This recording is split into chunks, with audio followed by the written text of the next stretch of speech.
Start saying no to the things that don't really move the needle, and start thinking this, not how to get your next level, but who can help you achieve it. Well, hey, what's up, everyone? Welcome to the Rock Your Brand podcast. I'm your host, Scott Boker, a serial entrepreneur on a mission to help you. This show is designed to teach you, to inspire you, to motivate you to take massive action and build a future-proof business. So, whether you're just starting out or taking your existing business to the next level, this is your home. Now, if you're ready, I'm ready. Let's rock your brand. Yo, what's up, guys? Welcome back to the podcast. This is episode number 846, and today I am fired up to share with you my next guest. And this has just been awesome because the next guest that I'm going to share with you, him and I are a lot alike as far as similar ages, similar music that we listen to, and also our background as far as being in the blue-collar world straight out of high school. And the guy that I'm talking about is Dean Graziosi. Now, for those of you that don't know, he's written a lot of books. Actually, a couple of them I have right here. Millionaire Success Habits, which is really good. And then Underdog Advantage, which is his most recent book to date. And that one there was a story that he shared about a failure. Well, actually, it was a success almost, and then it was taken away from him. And he actually describes that story and really gives a lot of detail, because when I was reading the book, I was like, this is a great story that you can't make up. You just can't make up this type of story. And he's going to share exactly how it came about, but then also how he got through it and how it's important that actually his philosophy is a lot of times you get faced with these things to pretty much see if you can handle them before you get to the next level. That's his theory, and that's what he believes, and I believe it too, because I do think that we can't just be handed the lottery ticket and we all of a sudden become a millionaire. We got to work our way towards that, and that's why whenever you listen to these guests that I have on here in these episodes, is really about their struggle along the way, but also the struggles that they have right now. And you might just think that everyone, once they make it, and everything is perfect. And you'll hear Dean talk really openly about his, struggles that he has even today. And him and I agree on that as well, because I have them at the same time that he does. And we have a lot in common as far as we do everything for family. He never misses a softball game with his daughter. I never miss a volleyball game or a practice. And so we have a lot in common, but he also has been really, really successful as far as business goes. And there's a lot of struggles and challenges that come with that. Every level that you go and that you get to requires, really saying no to more and yes to less. And it's hard as entrepreneurs because we see opportunity. And he's going to coach me actually through this, which it didn't start that way. It wasn't supposed to be like that, but I really look at this as like a therapy session in a sense. It actually turned into one kind of at the end there. But he was saying it to me, but also saying it from his own experience. Being, an entrepreneur is tempting to always want to be working, always want to be striving for that next thing. And some of the words of wisdom that he shared with me from being there and also being buddies with Tony Robbins. I mean, hey, let's listen to what Dean has to say about, him and Tony, kind of sharing thoughts back and forth. So I wanted to listen to him, and I did very closely. And I want you to listen to this interview and really think about the things that he's describing that you can do no matter where you are in your journey. All right. So again, sit back, relax, enjoy this interview that I did with my new friend, Dean Graziosi. Enjoy. Hey, Dean, welcome to the podcast, man. Thank you so much for taking time to do this. Dude, I am excited to chat with you, man. How you doing? Well, I'm doing good, man. I'm doing good. Good to be here with you. And congrats for all you're doing for the world and giving back and lighting this podcast up and bringing the enthusiasm. The world needs it right now more than ever. Yeah, no, man. And you're not a tall guy, but you got a lot of spark, man. You got like, I think you and Tony have to be like really, really different. Yeah, it's pretty funny. It's pretty funny when we're on stage together. I try to stand far away from him just so you can't see the next to each other comparison, Oh, it's so funny. But yeah, you got a lot of energy you pack in that small frame, man. And I just want to, again, just say thank you for all that you've done.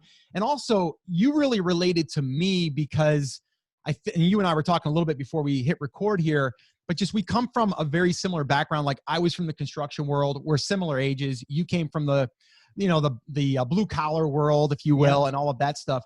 So what I really want to do though is because people look at you right now and like, oh my gosh, Dean, like you're 100,000 miles away from where I ever can be. And it seems like you got a lucky break. It seems like you just, you kind of fell into this thing. And what I really want to do is I really want to highlight for people, kind of the path on how you got there, but also I want to talk about the failures, because a lot of people don't hear about the failures. They don't, and I call them failures. I think they're learning experiences, and I think you would agree.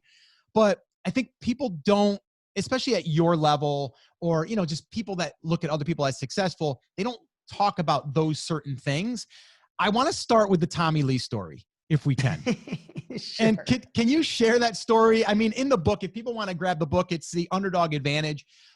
It's a great book, great read. That story resonated with me, and I think it illustrates where we're going with this conversation. So can you just talk about the Tommy Lee story way back in the day? Yeah, sure can. And listen, I'm so glad you framed that question, because so many podcasts, they start off with, could you tell me your story?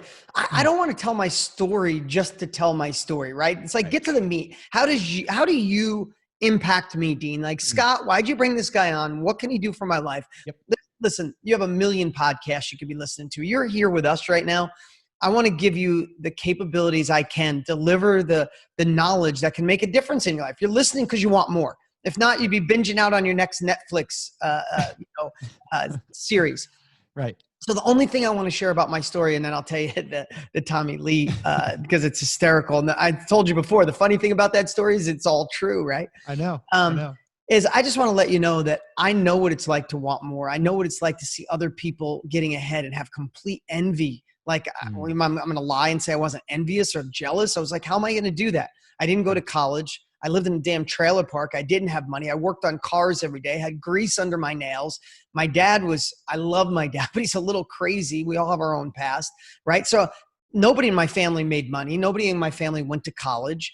So it's like the whole world was like, that's not for you. It's designed for other people. My guidance counselor told me to go work at the local factory for minimum wage because I wasn't going to college. And I just know it all. And I'm not saying you have to have that same life. I just want to let you know, I'm going to share this today because I know what it's like to want more, desire more, have envy you weren't achieving it, but I also know what it's like to break through that. And that they don't make statues of critics, and that my family and my friends were all wrong. And I got a little success, and then I failed miserably and lost it all. And I questioned myself, and I felt like an imposter. And I'm like, oh man, you're not smart enough. That's for people who went to Princeton or went to Harvard. And that was wrong thinking too. I had to adjust my thoughts. I had to get rid of the naysayers. I had to focus on my mindset. I had to work on solutions. All the stuff that seems like the little stuff was actually the big stuff.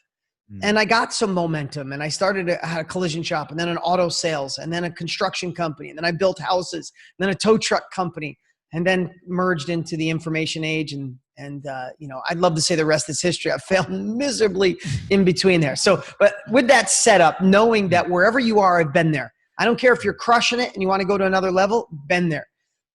Back against the wall, especially with all the stuff that's going on in the world right now, been there. Literally lived in a bathroom with my dad, and we had nothing, right? But I also know what it's like to get my first sale. I know what it's like to get to $100,000 a year, $100,000 a month, $100,000 a week, $100,000 a day. I know what it's like to run a company that does $100,000 before lunch. Like, I've been through all those phases, and I hope that helps kind of set the precedent and set the tone. So now let's just be truthful and transparent, pull back the curtain on that story. So this is the 90s. And at this time so you can just picture this. I have a collision shop named Dean Collision Center and an auto sales. So picture on a kind of rural main road, just a 2-lane road. I have this body shop. On the sign, it says Dean Collision Center. There's about 14 cars for sale out front with flags on them, with the handwritten like for sale, $2,200 or whatever. I'm doing estimates. I have 2 tow trucks. In the middle of the night, if somebody gets in an accident, I'm going to get tow trucks. At 5 o'clock, I go home, I take a shower, I eat, and I go work on my houses. So I had about 30 apartments, and I was building houses. All this going on in my 20s, hustling like crazy, made more money than I ever thought possible, which back then was probably a couple $100,000 a year. And I started from nothing. So that was huge. I built the house of my dreams, right? But I always had bigger aspirations. I knew there was more. Maybe if you're listening, whatever you're doing right now, there's another level. climbed a few mountains, but there's a bigger peak you want to attack. So I started, and I hope this story doesn't get too long, but I just had to set the frame. No, So now I wanted to build, the web was new. So was continuity. So was taking a credit card online. I know that seems average now, but this is early 90s. This is like revolutionary. And I start something that would be like funny memes or crazy memes in today's world. I started a website where I got footage from news organizations that was either too graphic or too funny from TV. I worked with someone else who created a site, and we launched it. And it was out there, and people were paying $19 a month to get all this hidden news footage, right? As crazy as it sounds, we were just trying something, one of the first subscription models. All of a sudden, Tommy Lee from Motley Crue, who was married to Pamela Anderson at the time, sends me an email because I am running this from my collision shop, just so you know. And he said, dude, love this site, man. And I reached back out. I'm like, holy crap, this is Tommy Lee. I reached back out. I'm like, glad you love it, bro. I'm like, we should start a paid subscription. I just threw it out there. I said, we should start a paid subscription site, like behind the scenes with Tommy Lee and Pamela Anderson. If you remember back in the day, Scott, they were a train wreck. They were the happiest couple and the most violent couple. I'm like, imagine if, and this was before reality TV, right? I'm like, imagine if you could see what goes on that's not, for mainstream. So he writes back, he's like, brother, this is amazing. Let's do it. Talk to my attorney, David Rudick. And now you got to understand something.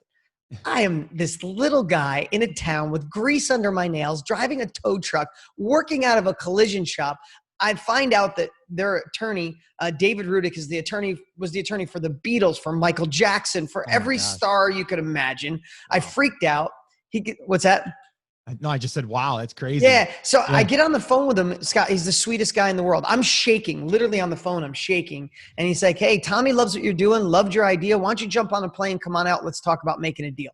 So I won't drag this story out, but you got to realize something.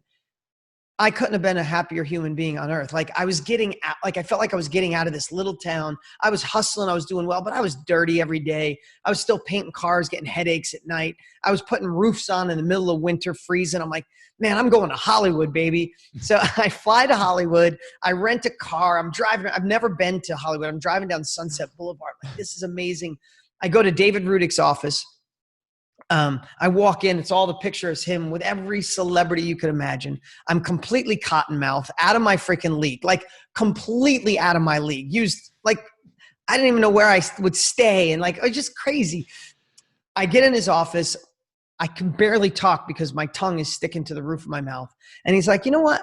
Don't be nervous, man. Tommy paid for something you created. I don't care where you came from. He asked me a little bit about me, just the sweetest guy. Like just saw me for the hustler I was, right? Mm-hmm. And he said, tell me about it. And I said, listen, this is pay-per-view model. People put their credit card in once. We bill them every month. Imagine Tommy, them two getting ready for the Academy Awards, but we don't see them pretty. We see them while they're getting ready, having a cocktail, and they're talking crap. He's like, oh, that's brilliant, dude. That's brilliant. So he goes on. He's like, we're going to do this. So now I'm like, I'm cottonmouth and like shitting myself all at the same time, right? Excuse my language, but that's just the way it was. I feel completely out of my league, but I know I can do this, Scott. Like I can, because we built this already, right? Mm. So he dials up Pamela Anderson and Tommy Lee, puts them on speaker. Meet Dean. It's like, hey guys. Tommy's like, yo, brother, what's up, man? Let's go to dinner tonight. Let's get some drinks and celebrate. I'm like, holy crap, I'm going to dinner with Tommy Lee. Like, listen, you're my age, dude. Was Motley Crue the crap or what? Like they were the thing. Girls, yeah, exactly. Right? I'm going to dinner with Tommy Lee and Pamela Anderson. And Pamela Anderson back then with Baywatch. I mean, she was like she was the Marilyn Monroe of the time. Yeah, yeah. So we're going to dinner at 7. I go home, dude, I'm on cloud 9. Like, think about that, everybody. Like, I am on cloud 9. I'm in my room getting ready, brushing my teeth. I'm singing freaking Motley Crue songs. I'm like, this is it. I got this. And I'm about a half hour from leaving, Scott. And I get a phone call from David. He's like, hey, man, before you go to dinner with Pamela and Tommy, could you swing back to the office? I want you to meet Tommy and Pamela's manager. I'm their attorney. I make the decisions, but so does their manager. I'm like, all right, cool. I'm excited. I'm driving back down. I had a convertible, which is so cheesy, but I'm like driving down Sunset, hair blowing. I'm like, I bet you I'll get a house up in the mountains here. I'm like fantasizing about what place I'm going to go for a happy hour. Like just completely in fantasy land, man. Felt the absolute best.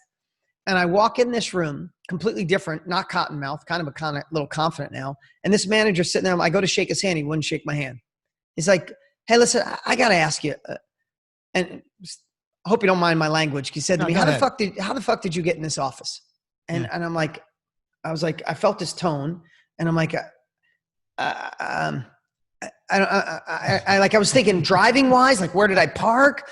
I'm like, and he goes, listen, where'd you come from? A little town in Marlboro. You think you're going to come to Hollywood and present some idea? Why do you think I wouldn't steal it and do it bigger and better? We're in Hollywood. We have access to the greatest people. And like, I'm completely caught off guard, and I'm cottonmouth now. I'm like nervous. I'm shaking. And I'm like, no, but I'm working with people out of New York City. We have the first pay-per-view model. He's like, first pay-per-view? I could figure that out. Listen, what is your business? What do you do? And I started telling him. He goes, oh, do you make $1 million? This is what he said to me. Do you make $1 million a year? And I was like, oh my God, this guy was completely ridiculing me. Wow. And I'm like, and then David's like, hey, go easy on this kid. He came up with something good. He goes, yeah, thanks for the idea. What the hell do I need you for? Wow. And David goes, okay, listen. Let him and Tommy and Pamela meet tonight, and they'll figure it out. He goes, meet tonight? You think I'm letting this kid go to dinner with them? I already canceled it. We'll call you later. And it was just two extremes, guys. I went from the highest I've ever felt. I went back to my hotel room. I literally sat on the floor looking down Sunset Boulevard. I remember it was a round hotel on the end of Sunset.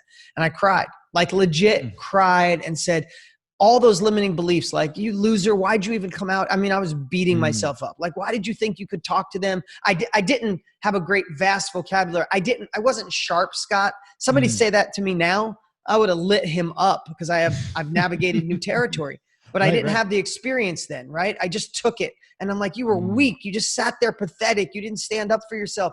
You can't do this. You deserve to work on cars. Like, all those limiting beliefs. You know, I jumped on a plane, flew back home with my tail between my legs. I look back now, it was one of the greatest experiences of my life. It sucked at the moment. And I don't have a good story. I'm not going to tell you that, they called me back and I got the deal. I didn't. About 7 months later, Pamela was on Jay Leno. They launched it on their own without me, and it bombed. They missed the whole point of what I was trying to do. They didn't make it like a reality show. They just made it like a pay-per-view to see her in a bikini. Like, that's not what I was talking about. And they bombed on it. But I couldn't even look at Pamela for 5 years. Like, it bugged me just to look at, see either one of them. Yeah, So anyway, I hope I didn't go in too much detail, but I just want everybody to know those failures happen, and they happen big. And that's just, I was just paying my success tax, Scott. Now that I look at it, I had to go through all that to get here. Right. I look at those as like our take action moments, right? Like you did something, and then you found something from that, but then you didn't actually get the success from it. You actually got the failure from it, in a sense, but also that ton of learning from it. And it also probably made you recheck yourself. The part of the story, though, that you didn't add at the end when you came home, and you were literally shoveling crap, right? Yes. So listen, guys, you can't make this up. And the thing about this, my dad was just at my house last night, and we were talking about that. So I land in Newark, New Jersey, which is about an hour and 40 minutes from my home. I get in my car, I drive the hour and 40 minutes. And as I'm doing my pager, this is how long ago it was. I wasn't calling myself. My pager's blowing up. And I owned a 4-story apartment house. And as I'm getting closer to Marlboro, feeling really bad about myself, feeling pathetic, the pager, I finally call, and it's somebody in the bottom apartment. The sewer system clogged up. And then all the sewage from the top 4 stories came out of the bathroom on the first story. So the crap was literally like exploding out of the toilet. Like, there was 6 inches of sewage in this guy's bathroom, and it was starting to seep out into the rest of the place. I called every plumber I could. No one would come. I didn't get home until 10 o'clock at night. I went and put on fishing waders, rubber gloves. I remember putting rubber gloves on, and then I duct taped around the rubber gloves. I went there with a spackle bucket and a shovel and a broom, and I picked up crap until like 2 a.m. and scrubbed it till like 6 a.m. And then I had to get fans. And I was just like, in that moment, I was like, maybe this is my life. I'm supposed to be being the guy that shovels crap. But I look back, and if you think about this, Scott, I know this might seem like a weird thing for those of you listening. What if that was designed for me? What if there was a success auditor, God, whatever you your beliefs are, that was like, if Dean can get through that failure and then go home and shovel crap and still get up in the next week, month, 2 months, and still move forward towards his dreams, I'm giving that guy his next level. Like, I just got goosebumps saying that. What if that was designed for me? And what if the struggles that you've experienced, the failures you've experienced, the people have let you down, the money that didn't come through, the partner that was a jerk, your spouse that didn't support you, what if that was part of a bigger design? What if it was all there for you to see if you have the grit, the power, the action, the take action? I know that's part of who you are, Scott. What if it was there to say, can they still take action? Can they learn from what they've experienced? And if they move forward the 5th time, 8th time, 12th time, finally you'll reach your next level. And when I look at it now, I still don't like going through failures. But when I do, I know another level of my life is waiting if I can get through it. And, like, so at your level, like, I see that myself, and it's just like every level. And I know Tony has said this as well. It's like, if you're not growing, you're dying. And I believe that wholeheartedly. And it's just hard because you're like, man, once I get there, I am going to feel so good and I'm just going to be able to relax and everything's going to be perfect. And then the next challenge or the next climb begins, right? Or you got to take a step back because, like, I'll just give you, for example, like last year, we did a lot for me personally, like, wrote my own book, put on my own event, like did all this stuff. I literally was stressed out of my mind, and I got shingles twice because of the stress that I was under. And I had to recheck myself. I'm like, what am I doing this for? Like, I'm here to serve. If I can't be here, I'm not going to be able to serve. So then all of a sudden it's like, okay, you're doing too much. Now you got to pull it back. Yeah. Do you ever get to that point where you're like, oh, okay, I need to recheck myself? Even at your level right now, because you would say, well, Dean's got it all set up, man. Everything's cranking away. Yeah. Beautiful family. Everything's happening great. Right. Yeah. Really, really good question, Scott. All the time, man, because I do feel if we're not climbing, we're sliding. That's definitely the way I feel. And also, remember this, it's not about problems go away. It's getting better at dealing with bigger problems. Like if you want bigger results, you have to solve bigger problems. You don't want to solve $100 problems or $10,000 problems. If you want to make more, you got to solve $1 million problems. And sometimes solving $1 million problems starts to get you to have that feeling of shingles and stress and worry. And Scott, I'm going to tell you on a personal note, I'm going to ask you to write this down for you as you grow, because you've experienced it. You went to that next level, then you say, I got to check myself. There's a transition. And that transition, I want everybody to write this down. If you take nothing from this podcast except this, is no gets you out of Egypt, or yes gets you out of Egypt. No will take you to the promised land. And what that means, combine that with, Scott, you had to say a lot of yeses to overcome your fears, to take action, to be where you're at, to write the book, to do the event, to get a great podcast, top 100 podcast, making creating momentum. You had to say yes to everything. But there's this threshold. And let's just, I don't have any idea. I'm not talking, this isn't about you, but let's just say you get to $1 million a year in gross sales by saying yes. To get to 10 million, you have to say lots of no's. And it seems counterintuitive because you're the guy that says yes to overtime, yes to working more, yes to staying up late, yes to getting up really early so you could work out and then get your work done. And what I mean by no is you have to start saying no to the things that don't really move the needle, and start thinking this. Not how to get your next level, but who can help you achieve it. Replace how with who. And if you think about that, if you can work in your unique ability, Scott, and get an ROI on someone helping you write the book, helping you with the podcast, helping you as a personal assistant to go get your laundry cooked for you, clean for you, do all the things so you can take all the time you can in doing the things that move the needle. That's how you move to the next level without getting shingles next time, is think of who, not how. You want to grow your Instagram account. Don't try to figure out how to do it. Go hire an 18-year-old kid who obsesses on Instagram, right? You want to stop managing all the people that you're interviewing. Go hire a kid or someone that's learning on how they could manage your podcast, pick out new people, set up the intro, the outro, get the bios done for you. Like everywhere you could save, not hours, but minutes, Scott. Obsess on those minutes. They add up to hours. They add up to days. They add up to months. Work on the things that move the needle and let other people do the rest. That's the transition. And that transition even gets harder from 10 million to 50 and from 50 to 100. It's like, you got to just say no to everything. Like I say no to 90% of everything except for the things I know I love. Like being here right now, I can't get someone else to do this. I wanted to be here with you, Scott. I wanted to share, but I say no to a lot of other things. Mm. No, it's huge. And you hear that a lot, but you also hear, because we're like inundated with hustle and you got to do everything. And, I'm not that, I mean, my family to me is the most important thing. So to Same me, here. I will say no. Like, I coached my son's 22 now. I coached my son and never missed a ball game because that was important to me. Wouldn't have happened if I didn't get out of the construction field and started to kind of have our own Yeah. business. But like, there's no money in the world that's going to get that back for me. So that's always been the most important to me. I love that. But truly, as you grow, Dean, and this, it's like, it's tempting, right? It's like, oh, there's that next mountain I can Okay, so I climb. want to this is for you, Scott, because I love your energy, man. And I know I talked most of this day, but I really do. This is the first time we're meeting, but I love your energy. I love how you care. I love your authenticity. Appreciate that. I want to tell you something. I have my kids half the time, my older kids. I have a 8-week-old in the house, but I have an 11 and 13. And I get them exactly half the time. Mm-hmm. I've never missed a baseball practice, not miss a baseball game. I go to every practice. My daughter's in softball. I've never not been there. When she practices, I'm the guy that still catches for her, except she's 13 now and I'm scared. She throws so hard. I don't know if I can catch for her much longer. That's good for her.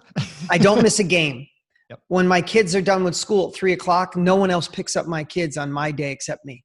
So 3 to 4 days a week, I'm standing out there. When they get out at 3:00, I'm there.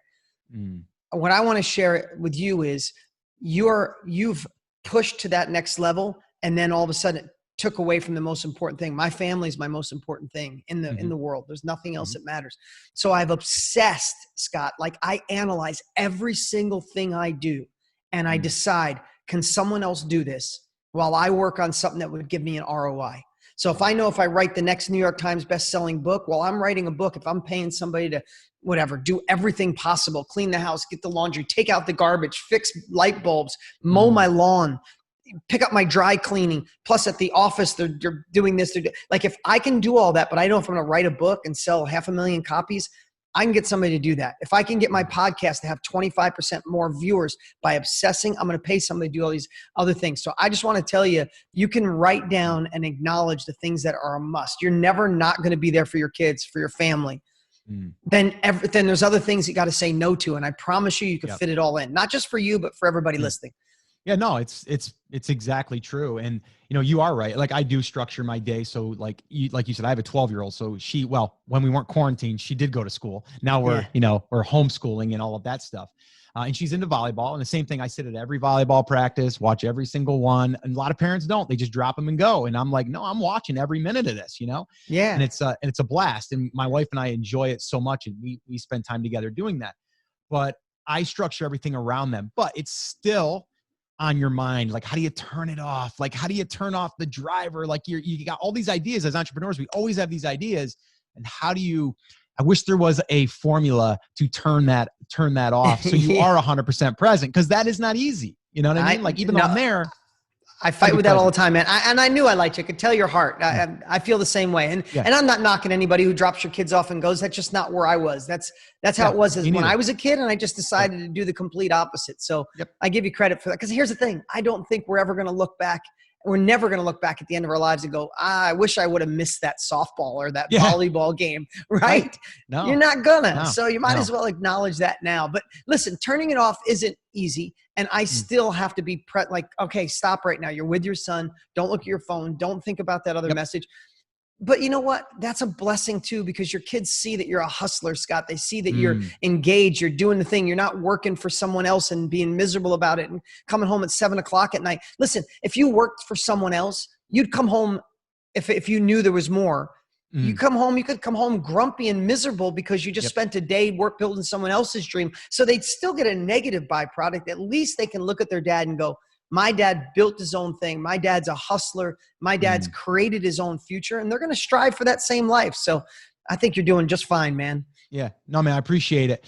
Let's move into real quick. I know we're running a little short on time. We got about maybe 5 or 10 minutes, but people that are in that phase right now where they're like, I'm just not sure the thing that I'm building is where I want to be in 5 years from now, but I want to get out of my job. Or right now they've been dealt with a set of cards that they have to find something new. They've been laid off or, whatever. And I know you and Tony have been going really hard on this.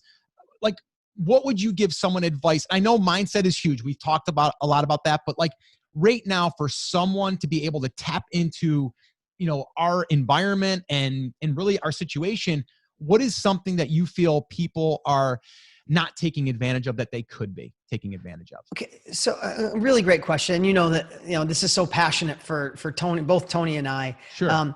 But here's the thing.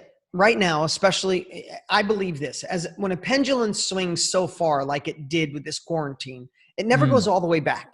I don't know about you, but I have new habits. I'm doing 5 Zoom calls a day, and I'm probably going to do a lot more of them, even when the world opens up. I traveled too much, and I'm going to travel way less. Like the world has shifted. So the digital economy is booming. My business didn't take a hiccup, and neither did most of my friends in the digital world, especially the information business, right? What is the information business? Scott's in the information business. I'm in the information business. Tony Robbins, but so are millions of others who just have knowledge, capabilities, skills, life experiences that the rest of the world wants. So let me just share that. Listen, I encourage each and every one of you to be an investigative reporter. See where the trends are going, right? See where the world has shifted to. Be in front of trends, right? You don't want to be in Blockbuster. You want to be in Netflix. You don't want to invest in taxi cabs. You want to invest in Uber, right? That's just a silly analogy, but just see where the world is shifting and get in front of that. One of them is the knowledge industry. The world is saying, and they're voting with their credit card, that I don't want to go back to college for 3 to 5 years and learn capabilities that are outdated. The biggest trending phrase right now going around is that by the time the ink dries on your diploma, what you learned is already outdated, right? So, Napoleon Hill said it great in 1937. You start real learning when traditional education is over, right? So I'm not saying it's just a Bass College because I didn't go, but the world is saying I'm not going back to college and I don't want to learn through my own trial and error. And so who is the world looking for? They're looking for you. They're looking for people in the real world who have experiences in every niche that exists on the planet, whether it's cutting hair, fly fishing, better at sales, e-commerce, mindset, relationships, health. They're looking for specific niches. And, it's not it's not just a thing anymore. It's becoming the new norm, right? Forbes just said that the knowledge industry is going to be $1 billion a day industry by 2025. It's already almost $500 million a day, right? So people are home saying, I finally want to fix the relationship. I finally want to get good at art. I finally want to be better at sales or communication. They're not looking at their local colleges. And they're not trying to figure it out on their own. They're searching for people that are willing to extract what they know and share it. And the last thing I'll say about this, when people say, I don't think I have a skill that's worth anything. So I want you to answer this to yourself right now. As I ask you this question, answer. If you could go back, if you're listening right now, watching this on a video, if you could go back and spend a half a day with your 20-year-old self, you had 5 days to prepare to share anything you wanted, and then you could go back and spend a half a day with your 20-year-old self. How much would that be worth? I've been asking this for about 2 years now, and there's only two answers. That's good. People either think millions or priceless. I guarantee you thought one of those, millions or priceless. Everybody listening. But there's people all over the world that we can communicate now and find the exact person through social media that's starting off where you started off. They can learn through trial and error. They can learn through school, but they're standing on the edge going, where do I go? And if you have a year, 5 years, 10 years in a craft as an accountant and marketing and sales and anything you could possibly imagine, they would rather pay you to go faster than to figure it out on their own. That's the knowledge industry. I'm not trying to oversimplify it, but this is a wave. This is an industry. This is Netflix before it took off. This is Blockbuster, Uber before it really got momentum. And I truly believe the people that recognize it and start entering the knowledge industry now will be so far ahead.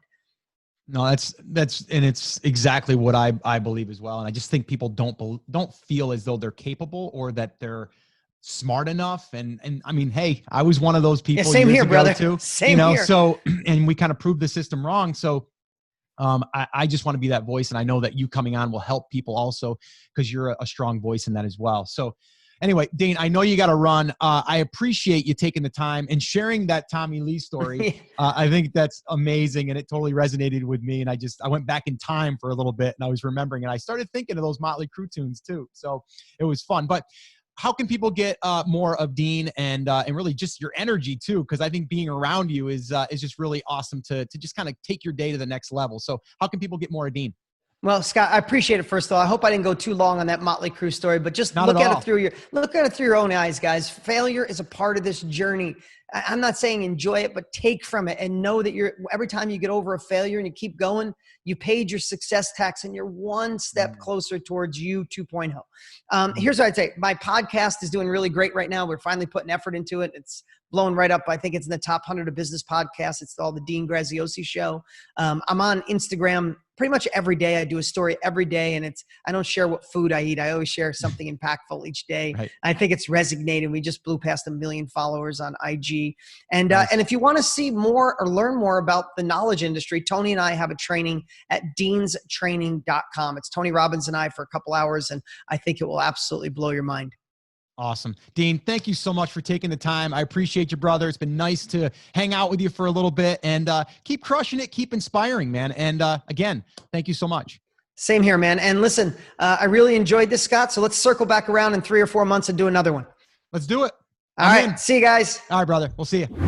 All right, guys. I wasn't kidding, right? That was amazing. Gave me a lot of things to think about, but also makes me see that someone at his level, right? You would think everything is perfect. And he does have a good life, and he's, really created his own, his own environment and his own path. But he also describes, as I did, it's just not always easy to turn it off. And it's something that we're always working on. That's why he's so big on mindset, and I am as well. So guys, you might want to go back and listen to this one again and really take some notes and think about exactly what he said. I definitely recommend the book, The Underdog Advantage. It's his newest book, but it's really just real and raw. And that's really what I like about it. And he goes, I want to write a book that is just that. I want to share some of these stories. I want to share how I was shoveling crap in someone's apartment that I came home to, and I had to do it all on my own. And I asked myself, is this really what I should be doing right now? Is this what I'm meant to be doing? And that there taught him a lesson, that whole experience that he shared with the Tommy Lee thing. So anyway, I want to thank Dean once again, and I'm going to probably get him back on the show. As he said, he wants to come back on. So we're going to get him back on the show again. We'll do a follow-up. And again, if you guys are not considering listening to what he had talked about as far as mindset, you really, really need to understand that, success, in order to get there, we need to go through these struggles, but we need to learn from each and every one. All right, guys, this is episode 846. If you want the show notes, the transcripts, all the goodies, all the things we talked about, head on over to brandcreators.com/846, and you can get all the details over there. All right, guys, that's going to wrap it up. As always, remember, I'm here for you. I believe in you, and I am rooting for you. But you have to, come on, say it with me, say it loud, say it proud, take action. Have an awesome, amazing day, and I'll see you right back here on the next episode. Now go get 'em. Boom, boom, boom.